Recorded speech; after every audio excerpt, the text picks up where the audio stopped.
2 ദിവസങ്ങൾക്ക് മുമ്പ് ഈ നാടകത്തെ കുറിച്ച് നാടകം ഗുരുവായൂർ അവതരിപ്പിച്ച സാഹചര്യങ്ങള്, അതിനു മുമ്പ് അന്താരാഷ്ട്ര നാടകവേദിയിൽ ഈ നാടകം അവതരിപ്പിച്ചതൊക്കെ ഇവിടെ പറയുകയുണ്ടായി. ഈ നാടകത്തിന്റെ ഇത്രയേറെ അവഹേളിക്കുന്ന ഈ ഒരു ചിത്രം കണ്ടു കഴിഞ്ഞപ്പോൾ ഓരോ ഭാഗത്തു നിന്ന് പ്രതികരണങ്ങൾ വന്നപ്പോൾ എന്നെ നമ്മളുടെ പാസ്റ്ററൽ കൗൺസിൽ സെക്രട്ടറി വിളിക്കുകയുണ്ടായി.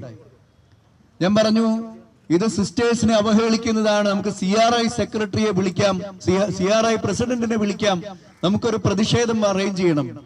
എന്നോട് നിങ്ങൾ തെരഞ്ഞെടുത്ത അൽമായ പ്രതിനിധി പറഞ്ഞത് ഇങ്ങനെയാണ്: ഇത് സിസ്റ്റർമാര് പ്രതികരിക്കേണ്ട കാര്യമല്ല, ഇത് ഞങ്ങള് ദൈവജനം അൽമായര് ഞങ്ങൾ ഏറ്റെടുക്കുന്ന വിഷയമാണ്. കാരണം അവര് ഞങ്ങളുടെ അമ്മമാരും പെങ്ങന്മാരുമാണ്. ഞങ്ങളുടെ കുടുംബങ്ങളിൽ നിന്ന് ഈ വിശ്വാസത്തിന്റെ ദീപം ഏറ്റെടുത്തുകൊണ്ട് പൂർണ്ണമായി ക്രിസ്തുവിനും സഭയ്ക്കും വേണ്ടി സമർപ്പിച്ച് ഇറങ്ങിപ്പുറപ്പെട്ടിട്ടുള്ള ഞങ്ങളുടെ സ്വന്തം സഹോദരിമാരാണ്. അവർക്ക് വേണ്ടി ഞങ്ങളാണ് വാദിക്കാൻ പോകുന്നത്. അവര് ഈ വന്ന് നിങ്ങളോട് സംസാരിക്കുന്ന തൃശൂർ അതിരൂപതയിലെ അൽമായ നേതൃത്വത്തിലുള്ള എല്ലാവരും, വിവിധ സംഘടനകളുടെ ഭാരവാഹികള്, അവരെല്ലാവരും ഒരുമിച്ച് ചേർന്നെടുത്തൊരു തീരുമാനമാണ് ഇന്നിവിടെ ഇപ്പോൾ നടപ്പായത്. ഞങ്ങൾ 2 പിതാക്കന്മാരും ഇവിടെ സ്ഥലത്തില്ലായിരുന്നു. വികാരി ചന്താളച്ചന്മാരുടെ നേതൃത്വത്തില് ചാൻസലർ അച്ഛന്റെ ഒപ്പം അവർ ഒരുമിച്ച് കൂടി ഏറ്റെടുത്തതാണ് നമുക്ക് പ്രതികരിക്കണം. ഇത് വിശ്വാസത്തിന്റെ വേദനയാണ്. ഇവിടെ സൂചിപ്പിക്കപ്പെട്ടതുപോലെ ഇത് ആരെയും വെല്ലുവിളിക്കുന്ന ഒരു പ്രതിഷേധ പ്രകടനമല്ല. ക്രൈസ്തവ ചൈതന്യത്തില് ശത്രുക്കളെ സ്നേഹിക്കുവാൻ ഞങ്ങളെ പഠിപ്പിച്ച ക്രിസ്തുനാഥന്റെ അതേ മനോഭാവത്തോടുകൂടി ഞങ്ങൾ ഇവിടെ ഇന്ന് പ്രതിഷേധിക്കുന്നത് ഞങ്ങളുടെ വേദന പങ്കുവെക്കുവാനാണ്. ഇത് ഞങ്ങളുടെ വേദനയാണ്. ഇത് വിശ്വാസ സമൂഹത്തിന്റെ വേദനയാണ്. ഇത് ഏതെങ്കിലും ഒരു വിഭാഗത്തെ ഇങ്ങനെ തലമുണ്ടിട്ട കന്യാസ്ത്രീമാരുടെ മാത്രം ഒരു പ്രശ്നമല്ല. ഇവിടെ ഒരു തലമുണ്ടിട്ട് ഒരാളെ ഒരു സ്കിറ്റിൽ ചിത്രീകരിച്ചപ്പോൾ ഉണ്ടായ പ്രതികരണങ്ങളെ കുറിച്ച് ബിജു വക്കീൽ പറയുണ്ടായി. അപ്പോഴേക്കും അതൊരു മതത്തിന്റെയും ഒരു വിശ്വാസത്തിന്റെയും ഒക്കെ പ്രശ്നമായിട്ട് അവതരിപ്പിക്കപ്പെടുകയുണ്ടായി. ഞങ്ങളെ സംബന്ധിച്ചിടത്തോളം ഈ സിസ്റ്റേഴ്സിന്റെ ശിരോവസ്ത്രം എന്ന് പറയുന്നത്, അവരുടെ ഈ വേഷം എന്ന് പറയുന്നത് പവിത്രമായ ഞങ്ങളുടെ വിശ്വാസത്തിന്റെ പ്രതീകമാണ്. ഞങ്ങളുടെ വിശ്വാസത്തിന്റെ പ്രതീകമാണ്. ഈ വിശ്വാസത്തെ നെഞ്ചോട് ചേർത്ത് തങ്ങളുടെ ജീവിതത്തിന്റെ സാധാരണ ജീവിതത്തിൽ അവർക്ക് അനുഭവിക്കാവുന്ന എല്ലാ സുഖങ്ങളും ഉപേക്ഷിച്ച് ക്രിസ്തുവിന്റെ കരങ്ങളും കാലുകളും അധരങ്ങളുമായി മാറുന്നതിന് ഇറങ്ങിപ്പുറപ്പെട്ടിട്ടുള്ള ഞങ്ങളെയൊക്കെ ഉപേക്ഷിച്ച്, ഞങ്ങളുടെ വീടും കുടുംബമൊക്കെ ഉപേക്ഷിച്ച് ഇറങ്ങിപ്പുറപ്പെട്ടിട്ടുള്ള ധീര വനിതകളുടെ ഒരു വലിയൊരു സംഘമാണ് ഇന്നിവിടെ തൃശൂർ അതിരൂപതയിൽ നിന്ന് ഇവിടെ എത്തിച്ചേർന്നിരിക്കുന്നവര്. ഇതത്ര നിസ്സാരമായിട്ട് നിങ്ങൾ കാണരുത്. ഈ സമൂഹത്തിന്റെ, ഈ വിശ്വാസ സമൂഹത്തിന്റെ വലിയ ബലം എന്ന് പറയുന്നത് ഇങ്ങനെ വീടും കൂടും ഉപേക്ഷിച്ച് ജീവിതം പൂർണ്ണമായിട്ടും സഭയ്ക്കും സമൂഹത്തിനും വേണ്ടി സമർപ്പിച്ചിട്ടുള്ള വൈദികരും സന്യാസ സഹോദരങ്ങളും സഹോദരന്മാരും സന്യാസ സഹോദരിമാരും ഉണ്ടെന്നുള്ളതാണ്. ഇത് വലിയൊരു ഊർജമാണ്. ഈ സമൂഹത്തെ മാത്രമല്ല, ഈ പൊതുസമൂഹത്തിന് നൽകുന്ന വലിയൊരു സംഭാവനയാണ്. ഇവിടെ സൂചിപ്പിച്ചു, ഗുരുവായൂരായത് നടന്നത്, ഈ നാടകം അവതരിപ്പിക്കപ്പെട്ടത്. ഗുരുവായൂരിലെ ക്രൈസ്തവ സ്ഥാപനങ്ങളെ കുറിച്ച് സംസാരിക്കേണ്ട എല്ലാം നമ്മുടെ സിസ്റ്റേഴ്സ് നടത്തുന്നതാണ്. നാക് അക്രഡിറ്റേഷനിൽ A ഗ്രേഡ് കിട്ടിയിട്ടുള്ള A+ ഒക്കെ കിട്ടിയിരിക്കുന്ന ഒരു കോളേജാണ് അവിടെ ഉള്ള കോളേജ് എന്ന് പറയുന്നത്. സിസ്റ്റേഴ്സ് നടത്തുന്നതാണ്. നൂറ്റാണ്ടുകൾക്ക് മുമ്പ് നമ്മുടെ ഭാരതത്തിലെ സ്ത്രീ സാമാന്യം അവരുടെ അടുക്കളയിൽ ഒതുങ്ങിക്കൂടിയിരുന്ന സമയത്ത്, അടുക്കളയിൽ നിന്ന് അരങ്ങത്തേക്കുന്നുള്ള നാടകമൊക്കെ വരുന്നതിന് പതിറ്റാണ്ടുകൾക്ക് മുമ്പ് ഈ സഭയിലെ ധീര വനിതകള് തങ്ങളുടെ അടുക്കളയിൽ നിന്നും ഈ പരിയപ്പുറത്തു നിന്നുമൊക്കെ ഇറങ്ങിപ്പുറപ്പെട്ട് ഈ പൊതുസമൂഹത്തിന്റെ വേദനകൾ ഏറ്റെടുത്തിട്ട് ഉള്ളവരാണ്. അവരുടെ വിദ്യാഭ്യാസത്തിന് വേണ്ടി അധ്വാനിച്ചിട്ടുള്ളവരാണ്. ഇവിടെ കേരളത്തിലെ ആദ്യത്തെ നേഴ്സിംഗ് നേഴ്സിംഗ് ശുശ്രൂഷ ആരംഭിച്ചിട്ടുള്ളത് കേരളത്തില് തിരുവിതാംകൂർ മഹാരാജാവ് വിളിച്ചു കൊണ്ടുവന്ന് ആദ്യമായിട്ട് നേഴ്സിംഗ് ആരംഭിച്ചിട്ടുള്ളത് കൊട്ടിയത്തെ ഹോളി ക്രോസ് സിസ്റ്റേഴ്സ് ആണ്. ഇന്ന് നമ്മൾ നേഴ്സസിനെ കുറിച്ച് പറയുമ്പോൾ അവര് സിസ്റ്റേഴ്സ് എന്ന് അറിയപ്പെടാൻ തുടങ്ങിയത് ഈ സിസ്റ്റേഴ്സിനെ കണ്ടിട്ടാണ്. ഇവിടുത്തെ വിദ്യാഭ്യാസ സ്ഥാപനങ്ങള് സ്ത്രീ വിദ്യാഭ്യാസത്തിന് ഒരിക്കലും സൗകര്യമില്ലാതിരുന്ന കാലത്ത് ഈ നാട്ടില് സ്ത്രീകളുടെ വിദ്യാഭ്യാസത്തിന് വേണ്ടി സ്ത്രീകൾ തന്നെ മുന്നോട്ടിറങ്ങി വന്നതാണ് ഇവിടെ ഇരിക്കുന്ന ഈ സന്യാസ സമൂഹങ്ങളുടെ പൂർവികരൊക്കെ. ഇത് നമുക്ക് ഒരിക്കലും മറക്കാൻ സാധിക്കില്ല. ഈ സന്യസ്തരെ ആരംഭിച്ചിരിക്കുന്ന കോളേജുകളിലൊക്കെ വലിയ ഡോക്ടറേറ്റും ഉന്നത ബിരുദങ്ങളും ഉള്ളവരാണ്. തങ്ങളുടെ അടുക്കളയ്ക്കപ്പുറത്തുള്ള പരിയപ്പുറം മാത്രം ലോകമായിരുന്ന ഒരു കാലഘട്ടത്തില് ഈ സ്ത്രീകള് ഈ പൊതുസമൂഹത്തെ വെല്ലുവിളിച്ചുകൊണ്ട് സ്ത്രീകളുടെ ഉന്നമനത്തിന് വേണ്ടി, സ്ത്രീ തുല്യതയ്ക്ക് വേണ്ടി സ്വയം ശാക്തീകരിക്കപ്പെട്ട് ഇറങ്ങി പുറപ്പെട്ടിട്ടുള്ളവരാണ്. അങ്ങനെയുള്ള സിസ്റ്റേഴ്സിനെ ആണ് ഇന്ന് വളരെ വികലമായിട്ട് ഒരു നാടകത്തിലൂടെ അവതരിപ്പിച്ചിരിക്കുന്നത്. ഇത് ഞങ്ങളെ സംബന്ധിച്ചിടത്തോളം, ഞാൻ പറഞ്ഞു, ഇത് ഞങ്ങളുടെ പവിത്രമായ വിശ്വാസത്തിന്റെ പ്രതീകമാണ്. ഇത് ഇന്നും ഇന്നലെയും തുടങ്ങിയതല്ല എന്ന് ബിജു വക്കീൽ പറയുണ്ടായി. ക്രൈസ്തവ സമൂഹത്തിന്റെ വിശ്വാസ പ്രതീകങ്ങളെ അവഹേളിക്കുക, കുംഭസാരം തുടങ്ങി കൂദാശകള്, വിശുദ്ധ കുർബാന തുടങ്ങി എല്ലാറ്റിനെയും അവഹേളിക്കുന്നതൊക്കെ വലിയ ആവിഷ്കാര സ്വാതന്ത്ര്യമായിട്ട് അവതരിപ്പിക്കപ്പെടുന്നു. അതിനൊക്കെ പുറകെ ചൂട്ടുപിടിക്കാനായിട്ട് ഈ പൊതുസമൂഹത്തിൽ നിന്ന് സ്വാർത്ഥ താല്പര്യങ്ങൾ മാത്രം ലക്ഷ്യം വെച്ചുകൊണ്ടുള്ള കുറെ പേര് ഇറങ്ങി പുറപ്പെട്ടിരിക്കുകയാണ്. ഈ സമൂഹത്തെ പൊതുശത്രുവായി ചിത്രീകരിച്ചുകൊണ്ട്, ഈ ക്രൈസ്തവ സമൂഹത്തെ പൊതുശത്രുവായി ചിത്രീകരിച്ചുകൊണ്ട് ബാക്കിയുള്ളവരെയൊക്കെ തങ്ങൾക്ക് അണിചേർക്കാമെന്ന് ആരെങ്കിലും അങ്ങനെ ചിന്തിക്കുന്നുണ്ടെങ്കിൽ, അങ്ങനെ വോട്ട് ബാങ്ക് തങ്ങൾക്ക് കൂട്ടാമെന്ന് ചിന്തിക്കുന്നുണ്ടെങ്കിൽ അതൊക്കെ വ്യാമോഹം മാത്രമാണ് എന്ന് പറയുവാൻ ഞാൻ ആഗ്രഹിക്കുകയാണ്. വെടക്കാക്കി തങ്ങൾക്കാക്കുക, ആ ഒരു ശൈലിയൊക്കെ ഇന്ന് ഞങ്ങൾക്ക് മനസ്സിലായി തുടങ്ങിയെന്ന് ഞാനല്ല പറഞ്ഞത്. ഞങ്ങളുടെ ഇവിടുത്തെ ആത്മായ സുഹൃത്തുക്കള്, നിങ്ങളോടൊപ്പം പൊതുസമൂഹത്തിൽ രാഷ്ട്രീയത്തിലും പൊതുവേദികളും പങ്കിടുന്നവര് തന്നെയാണ് ഇത് പറഞ്ഞത്. ഈ സമുദായത്തിന് തിരിച്ചറിവുള്ള സമുദായമാണ്.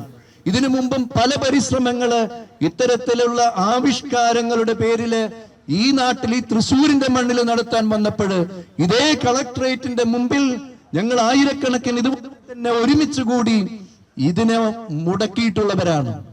ഇനിയും ഈ മണ്ണിൽ ഇത് നടത്താൻ ഞങ്ങൾ അനുവദിക്കുകയില്ല എന്ന് ഇവിടുത്തെ ഈ വിശ്വാസ സമൂഹം ഒരുമിച്ച് പ്രഖ്യാപിച്ചത് ഞാൻ ഏറ്റവും നന്ദിയോടുകൂടെ ഈ സമയം ഓർക്കുകയാണ്. അഭിപ്രായ സ്വാതന്ത്ര്യം എന്ന് പറഞ്ഞാല് ഇങ്ങനെ തോന്നിയത് ചെയ്യുന്നതാണോ? അഭിപ്രായം അത് എന്റെ ആവിഷ്കാരമായിരിക്കണം. അഭിപ്രായം ആവിഷ്കരിക്കാനുള്ള സ്വാതന്ത്ര്യം നമുക്ക് എല്ലാവർക്കും ഉണ്ട്. അത് എന്റെ ഉള്ളിൽ നിന്ന് വരുന്ന എന്റെ തന്നെ ആവിഷ്കാരമായിരിക്കണം. എന്നോട് തന്നെ വിമർശനാത്മകമായിട്ടൊക്കെ നോക്കിക്കാണാൻ എനിക്ക് സാധിക്കും. ഇതൊക്കെ ഈ സഭ എന്നും എക്കാലവും ഉയർത്തിപ്പിടിച്ചിട്ടുള്ള വലിയ ആദർശങ്ങൾ തന്നെയാണ്. എന്നും അത്തരത്തിലുള്ള അഭിപ്രായ സ്വാതന്ത്ര്യങ്ങൾക്ക് വേണ്ടി നിലകൊള്ളുന്ന ഒരു സമുദായമാണ് ക്രൈസ്തവ സമൂഹം എന്ന് ഉറക്കെ പ്രഖ്യാപിക്കാൻ എനിക്ക് ആഗ്രഹമുണ്ട്. എന്നാൽ അഭിപ്രായ സ്വാതന്ത്ര്യത്തിന്റെ പേരില് അമ്മയുടെയും പെങ്ങന്മാരുടെയും മുതുകത്ത് കയറി കക്കുകളി നടത്തുന്നത് ഈ സമൂഹത്തിന് ഒരിക്കലും ഉൾക്കൊള്ളുവാൻ സാധിക്കയില്ല എന്ന് ഉറക്കെ പ്രഖ്യാപിക്കുന്നതാണ് നിങ്ങൾ ഇതുവരെ കേട്ടത്. തീർച്ചയായിട്ടും ഞങ്ങളുടെ വിശ്വാസം ഞങ്ങളുടെ അമ്മയാണ്. ഞങ്ങളുടെ വിശ്വാസം ഞങ്ങളുടെ നെഞ്ചിലേറ്റിയിരിക്കുന്നതാണ്. ഞങ്ങളുടെ ഈ സഹോദരിമാര് ഈ വിശ്വാസത്തിന്റെ ഏറ്റവും വലിയ സാക്ഷികളായിട്ട് ഈ പൊതുസമൂഹത്തിൽ ജീവിക്കുന്നവരാണ്. ഇവരെ തൊട്ടാൽ അത് ഈ വിശ്വാസത്തെ തൊടുന്നതാണ്, ഞങ്ങളുടെ സഭയെ തൊടുന്നതാണ്. അതിന് ഞങ്ങൾ ഒരിക്കലും അനുവദിക്കുകയില്ല. അതിനെ ഒരിക്കലും ഒരു അഭിപ്രായ സ്വാതന്ത്ര്യമായിട്ട് കാണുവാൻ ഞങ്ങൾക്ക് സാധിക്കുകയില്ല. വിശ്വാസത്തിന് വേണ്ടി വീര രക്തസാക്ഷികളുടെ ചരിത്രം ഇവിടെ ലാസർ മാഷ് പറയുകയും, ഈ ചരിത്രം ഇത് ഇന്നും ഇന്നലെയും തുടങ്ങിയതല്ല. ഈ 2000 വർഷങ്ങളായിട്ടുള്ള ഞങ്ങളുടെ ഈ ചരിത്രം അത് ഇന്നും ആണ് ഒരിക്കലും ചോർന്നു പോകാതെ ഞങ്ങളുടെയൊക്കെ സിരകളിലൂടെ ഒഴുകുന്നുണ്ട് എന്ന് ഓർത്തിരിക്കുന്നത് നല്ലതാണ്. എല്ലാവരും ഈ വിശ്വാസത്തിന് വേണ്ടി മരിക്കാൻ തയ്യാറായിട്ടുള്ള ഒരു സമൂഹ പ്രകടനമാണ്, ആവിഷ്കാരമാണ് നിങ്ങൾ കേട്ടത്. ആവിഷ്കാര സ്വാതന്ത്ര്യം ഞങ്ങൾക്കുമുണ്ട് എന്ന് പറയുമ്പോൾ ഞങ്ങളുടെ വിശ്വാസത്തിന്റെ വെളിച്ചത്തിൽ ജീവനെ വില കൊടുത്തുകൊണ്ട് ആവിഷ്കരിക്കുന്നവരാണ്. എന്തെങ്കിലും ഒരു നാടകമോ എന്തെങ്കിലും ഒരു പ്രതീകം കാണിച്ച് പിപ്പിടി കാണിച്ച് ഞങ്ങളെ ഒതുക്കി നിർത്തണമെന്ന് ഇവിടെയുള്ള ആരും തന്നെ ചിന്തിക്കേണ്ടതില്ല. ഈ പൊതുസമൂഹത്തിന് മുഴുവൻ സാക്ഷി നിർത്തിക്കൊണ്ട് ഈ വിശ്വാസ സമൂഹം ഇത് നിങ്ങളുടെ മുമ്പിൽ ഉറക്കെ പ്രഖ്യാപിക്കുകയാണ്. പ്രിയമുള്ളവരെ, ഇത് വിശ്വാസ സമൂഹത്തിന്റെ മാത്രം പ്രശ്നമല്ല. ഇത് ഈ സമൂഹത്തിൽ നാം ഉയർത്തിപ്പിടിക്കേണ്ട ചില മൂല്യങ്ങളുടെ പ്രശ്നമാണ്. എന്താണെന്ന് അറിഞ്ഞുകൂടാ. ഇതിനു മുമ്പ് നമ്മൾ ഇങ്ങനെ ഒരു പ്രതിഷേധം കൂടിയപ്പോൾ ഒരു കാർട്ടൂൺ വിവാദമായിരുന്നു. അന്നും ഇന്നും ഇവർക്ക് ഈ അടിയിൽ കിടക്കുന്നതൊക്കെ മുകളിൽ കൊണ്ടിട്ടാലേ ഒരു സമാധാനമുള്ളൂ എന്നുള്ളതാണ്. ഞങ്ങൾ ഇതിനൊക്കെ അപ്പുറത്ത് ചിന്തിക്കുന്നവരാണ്. ഇതിനൊക്കെ അപ്പുറത്തേക്ക് ഞങ്ങൾ ആത്മീയതയുടെ തലത്തിലേക്ക് ഉയർന്നിരിക്കുന്ന സമൂഹമാണ് എന്ന് പറയുവാൻ ആഗ്രഹിക്കുകയാണ്. ഇങ്ങനെ എന്തെങ്കിലുമൊക്കെ അശ്ലീലവും അവഹേളനവും സ്ത്രീ വിദ്വേഷവും ഞങ്ങളുടെ മേൽ കൊണ്ടിട്ടിട്ട് ഈ വിശ്വാസത്തെ മൂടിക്കളയാമെന്ന് ആരും ചിന്തിക്കേണ്ടതില്ല. ഈ നാടകം പൊതുസമൂഹം ഏറ്റെടുക്കണമെന്ന് ഞാൻ പറയാനുള്ള ഒരു കാരണം, ഇത് വാസ്തവത്തില് സ്ത്രീ വിദ്വേഷപരമായിട്ടുള്ള ഒരു നാടകമാണ്. വനിതാ ദിനത്തിന്റെ ആ അന്തരീക്ഷത്തിൽ നമ്മുടെ പൊതുസമൂഹത്തില് നമ്മുടെ കൂടെ നികുതിപ്പണം ഏറ്റെടുത്തുകൊണ്ട് ഉപയോഗിച്ചുകൊണ്ട് ചെയ്ത നാടകം, ഇതിൽ പരം സ്ത്രീ വിദ്വേഷപരമായിട്ട് എങ്ങനെയാണ് അവതരിപ്പിക്കാൻ സാധിക്കുക? സ്ത്രീകളുടെ സ്വാതന്ത്ര്യത്തിന് വേണ്ടി നിലകൊണ്ട, സ്ത്രീ സമത്വത്തിന് വേണ്ടി എല്ലാ മേഖലകളിലും അധ്വാനിക്കുന്ന ഒരു സമൂഹത്തെ വിദ്വേഷത്തിന്റെ വിഷപ്പുകയെ അടിച്ചുകൊണ്ട് ഇങ്ങനെ അവതരിപ്പിക്കുകയാണ്. ഇതിനെതിരെ ഈ പൊതുസമൂഹം പ്രതികരിക്കേണ്ടതുണ്ട്. നമ്മുടെ നികുതിപ്പണം ഇങ്ങനെയുള്ള കാര്യങ്ങൾക്ക് ചിലവഴിക്കാനുള്ളതല്ല.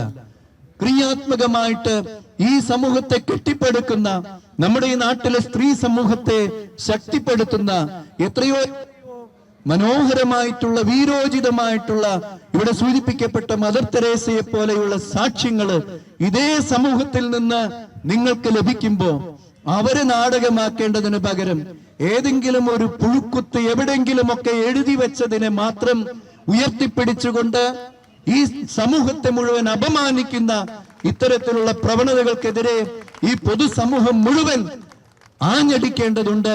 നിങ്ങളെല്ലാവരെയും അതിനും കൂടെ ഞാൻ ആഹ്വാനം ചെയ്യുകയാണ്. പ്രിയ വിശ്വാസ സമൂഹമേ, നിങ്ങളാണ് ഇന്ന് സംസാരിക്കുന്നത്. ഞാൻ സംസാരം നിർത്തുകയാണ്. നിങ്ങൾ ഇന്ന് വളരെയേറെ സ്പോണ്ടേനിയസ് ആയിട്ട്, ഒരു നിർബന്ധവുമില്ലാതെ, അതാണല്ലോ നമ്മളെ കുറിച്ച് ആക്ഷേപിച്ചുകൊണ്ടിരിക്കുന്നത്, ഒരു നിർബന്ധവുമില്ലാതെ ഇവിടെ ഒരുമിച്ച് കൂടിയ ഈ വിശ്വാസ സമൂഹം ഇന്ന് ജോലിക്ക് പോകാതെ ലീവെടുത്ത് തങ്ങളുടെ അന്നത്തെ ആഹാരത്തിന് വേണ്ടിയുള്ള വഴികൾ വരെ ഉപേക്ഷിച്ചിട്ട് ഇവിടെ കടന്നു വന്ന നിങ്ങളെല്ലാവരെയും നമ്മുടെ അഭിമന്യ പിതാവിന്റെ പേരില്, നമുക്കറിയാം ആൻഡ്രൂസ് പിതാവ് ഒരു ഓപ്പറേഷൻ കഴിഞ്ഞ് വിശ്രമത്തിലാണ്. പിതാവിന്റെ മുഴുവൻ മനസ്സും വികാരവും ഇന്ന് ഈ സമയത്ത് ഇവിടെ ഞാൻ നിങ്ങൾക്ക് വേണ്ടി നിങ്ങളുടെ മുമ്പിൽ പ്രകടിപ്പിക്കുകയാണ്. പിതാവിനോട് ചേർന്ന് അണിനിരുന്ന ഈ സഭയുടെ പൊന്നുമക്കളായിട്ടുള്ള നിങ്ങളെല്ലാവർക്കും ഞാൻ ആത്മാർത്ഥമായിട്ട് നന്ദി പറയുകയാണ്. എനിക്ക് ശേഷം ഇനി 1-2 പേര് മാത്രമേ സംസാരിക്കാനുള്ളൂ. എനിക്ക് ഏറ്റവും സന്തോഷം, ഞാൻ ഇവിടെ വന്നപ്പോഴാണ് കണ്ടത്, ഈ സിസ്റ്റേഴ്സിനെ ഇന്ന് തൊടാനായിട്ട് കുറെ പേർക്കൊക്കെ പേടി തോന്നി തുടങ്ങിയിട്ടുണ്ട്. അതിന് കാരണം വോയിസ് ഓഫ് നൺസ് എന്ന പേരില് ഒരു യൂട്യൂബ് ചാനൽ, നിങ്ങളൊക്കെ യൂട്യൂബിൽ ഒന്ന് അടിച്ചു നോക്കണം. ഈ ഒരു പ്രസ്ഥാനം സിസ്റ്റേഴ്സ് ഇന്ന് നമ്മളെപ്പോലെ തന്നെ അവകാശങ്ങളുള്ള പൗരരാണ് എന്ന് ഉറക്കെ പ്രഖ്യാപിക്കുന്ന സിസ്റ്റേഴ്സിന്റെ കൂട്ടായ്മയിൽ നിന്ന് തന്നെ അവരുടെ നേതൃത്വത്തിൽ കേരളത്തിന് അതിന് നേതൃത്വം കൊടുക്കുന്ന അഡ്വക്കേറ്റ് സിസ്റ്റർ ജോസിയ ഇവിടെ എത്തിച്ചേർന്നിരിക്കുന്നുണ്ട്. അഡ്വക്കേറ്റ് ജോസിയ ഇന്ന് ഹൈക്കോടതിയിലെ ഈ ഉടുപ്പിട്ടിട്ട് നമ്മുടെ ഈ പറഞ്ഞ ഈ യാതൊരു അവകാശങ്ങളില്ല എന്ന് പറയുന്ന സിസ്റ്റർമാര് എത്ര പേരിന്ന് അഡ്വക്കേറ്റ്സ് ആയിട്ട് കോടതി വരാന്ന് നമ്മുടെ ഈ കോടതിയിലടക്കം ഉണ്ട് എന്ന് നിങ്ങൾക്കറിയാമോ? സാധാരണക്കാരുടെ, പാവപ്പെട്ടവരുടെ, ഒരു വക്കീൽ ഫീസ് കൊടുക്കാനില്ലാത്തവരുടെ അവകാശങ്ങൾക്ക് വേണ്ടി നിലകൊള്ളുന്ന സിസ്റ്റേഴ്സ് ഇപ്പോൾ അവരുടെ അവകാശങ്ങൾക്കും വേണ്ടി നിലകൊള്ളാൻ തുടങ്ങി. അവരതിനും ഗൗൺ ഇട്ട് തുടങ്ങിയിട്ടുണ്ട്. ഒന്ന് പേടിക്കുന്നത് നല്ലതാണ്.